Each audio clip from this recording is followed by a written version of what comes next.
A cowboy rode into a new town that he'd never been to. He was on a journey and he finds the saloon. He hitches up his horse to the post. He goes in, he sits down, has a few drinks, talks with a few people, and decides it's time to continue his journey. He comes outside of the saloon to see that his horse is gone. He knew he tied it up tight, that it should be right where he left it, and he got an idea of what happened here.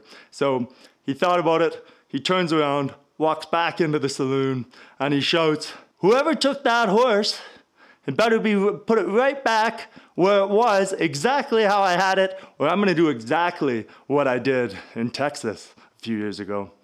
And saloon quieted down, and he said, "I'm gonna drink one more drink. By the time I'm done, that horse better be back." He repeats his message, sits down, bides his time, takes a few minutes, goes out of the saloon. There's his horse, exactly where he left it tied. And he's unhitching his horse. He's going to continue his journey. And the bartender couldn't help himself but come outside and be like, "What happened in Texas? Like, what did you do in Texas when this happened?" And the cowboy looked at him and he says, "I walked home. I walked home," is what happened. And the bartender was that, and the cowboy was on his way, and the bartender was scratching his head. And it brings a message that we often fear the unknown, and we take it as a bad thing.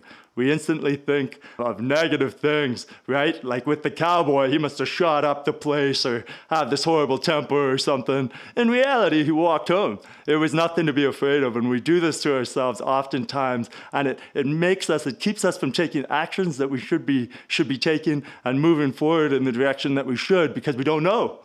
But that's the joy of life, and if you can face that with optimism and some enthusiasm, I guarantee the unknown is going to treat you well.